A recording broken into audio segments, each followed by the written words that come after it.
back their property. I gave them back their farms. They couldn't use them. We ditched the rule, I call it. We ditched the rule.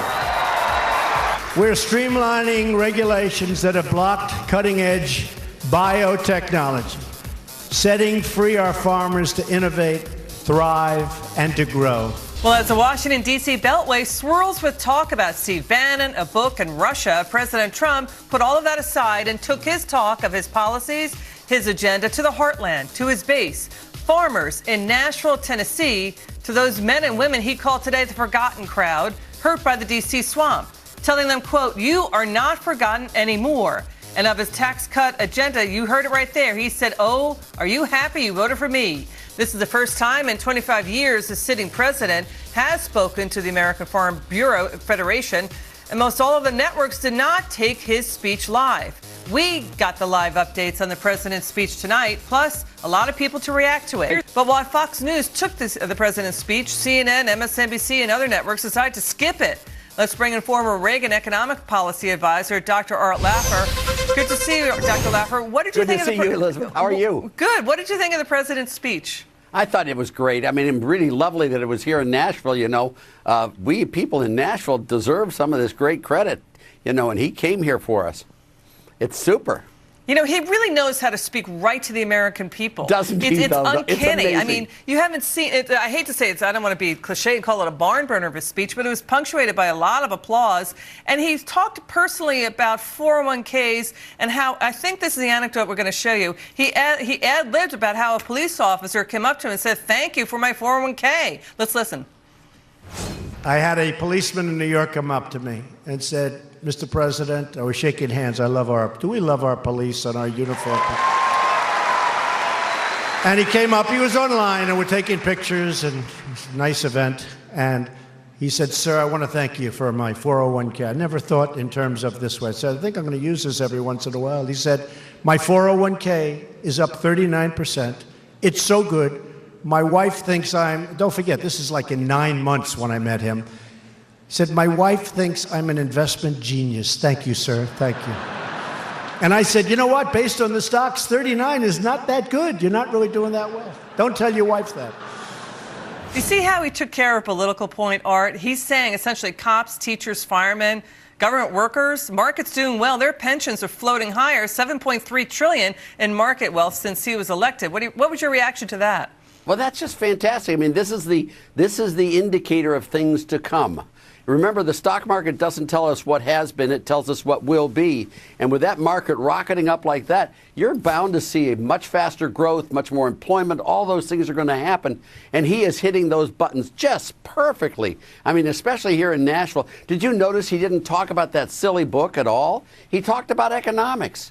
And that's great. He had the next senator of the United States, Marsha Blackburn, right there. And he had the next governor of the state of Tennessee, Diane Black, right there as well. I mean, he had all of our sort of power group, and it was just, I thought he did just a great job. And I wish he'd come to Nashville a lot more. You know, Art, we keep track of what the networks are covering. It's all Russia. It's all the Steve Bannon book. Nothing about policies, nothing with the president. It's ironic the president had to get out of the D.C. swamp to talk about policies. D.C. is supposed to be a factory of policies. Let's get to the president today, warning farmers that if Democrats win, they will take back their tax cuts, saying today people literally came up to him thanking him for his agenda, that he literally saying the farmers are telling him, "You gave us our farms back." But first, Art, we want to show you Democrats fear-mongering over the tax cuts before they were passed. Here's what they said. Watch.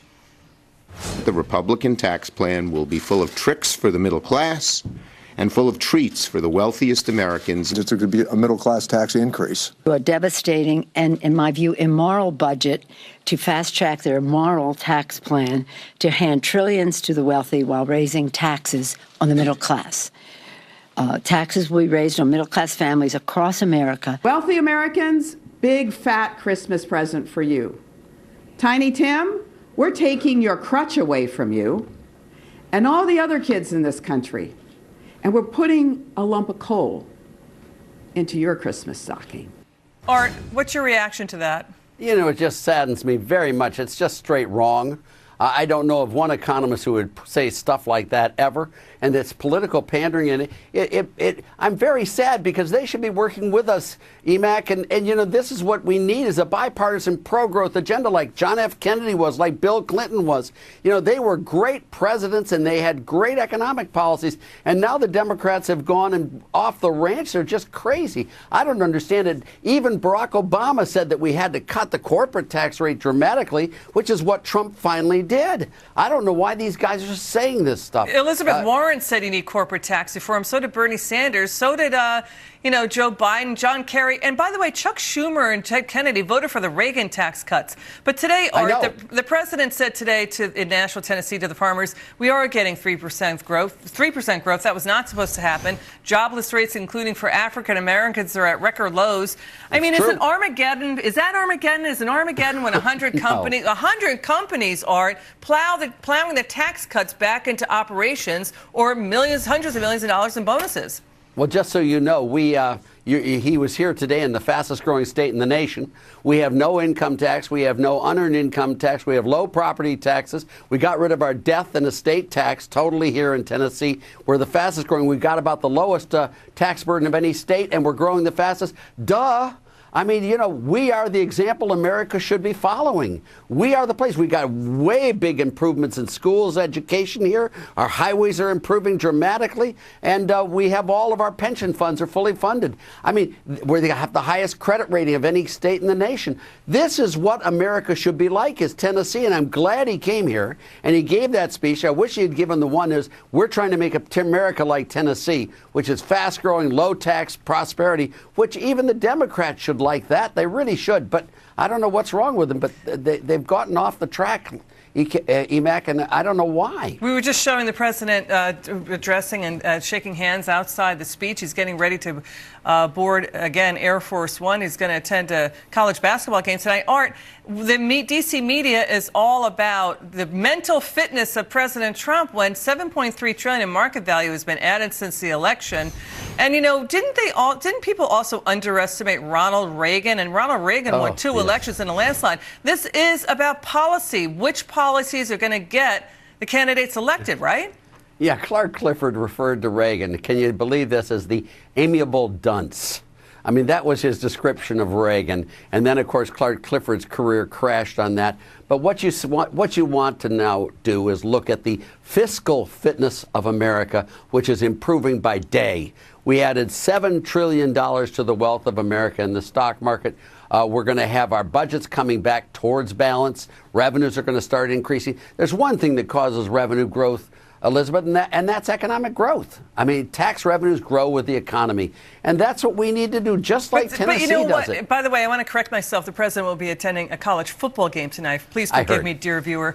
To your point, liberal economists, by the way, he's a trained lawyer. He's not an economist. It's Robert Reich. And billionaire Tom Steyer and other so-called experts have put out videos saying, you know what, Art Laffer, you're all wrong. Trickle-down economics doesn't work. I want you to take them on. Let's listen first. Trump and conservatives in Congress are planning a big tax cut for millionaires and billionaires.